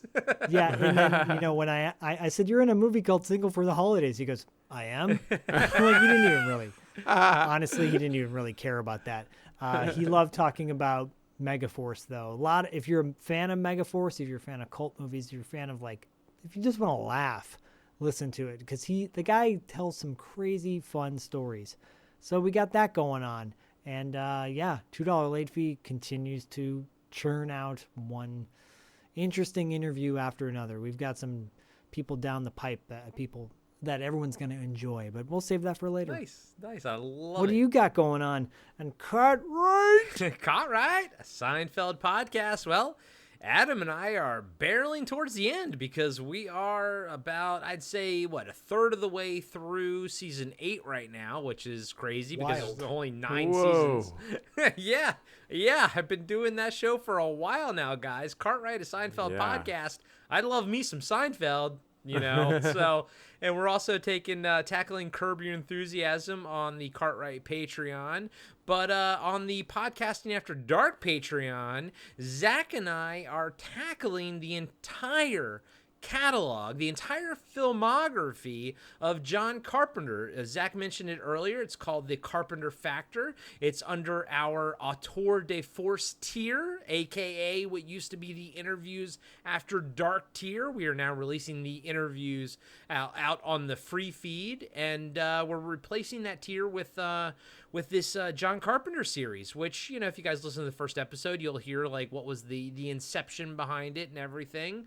But that doesn't mean we don't have any more new interviews coming. We are actively pursuing new interviews, and they will hit Patreon first before they hit the free feeds. But we do have 2 years, so we're kind of just chilling a little bit, and we're focusing on the John Carpenter series. So we, as of right now listening, we kicked off with Dark Star, a movie that Zach had only seen once way back in the day, and I had never seen, and I think we were both pleasantly surprised by how funny it was. And this month in February, Zach and I will be tackling Assault on Precinct 13. So the idea behind the series is that we're going to go through every single one of his movies in order, including his 2 made-for-TV movies, including his 2 episodes of Masters of Horror, and we are hoping to decipher what it is that we love about one of our favorite auteurs, aka the Carpenter Factor. What is the Carpenter Factor? So that's what we're hoping to find out with the series, but regardless, we're going to tackle it all. And essentially, Zach and I planned it out. It's exactly 2 years, so it'll be a 2-year mini-series. Once we're done, once 2024, January of 2024, we will come out with a whole new auteur. We'll track a new auteur. But for now, we have 2 years of John Carpenter. That also means we're going to revisit Prince of Darkness and The Thing in order. So we hope you guys like it. We hope you guys check out our Patreon, patreon.com/podcastingafterdark. And we love and appreciate every single one of you. You all love TV Obscura. You guys have been listening to it. You guys have been, telling other friends and family about it. And we can tell because we see the listens go through the roof, the downloads, whatever you want to say. So thank you all so much for listening to Podcasting After Dark, for listening to TV Obscura, for listening to Interviews After Dark, and thank you so much for listening to our friends like Diallo's The First Noel Chronicles and listening to $2 Late Fee. We know that you guys are going over there, and we thank you so much. And please also check out all of the shows on the BFOP network: Talking Back, Action, Blast from Our Past podcast, Throwback Trivia Takedown, Cartwright, a Seinfeld podcast, and of course, People Don't Forget. We have a blast, and it's all nostalgic based. So thank you all so much. And as always, Rangers up forever. On the flip side.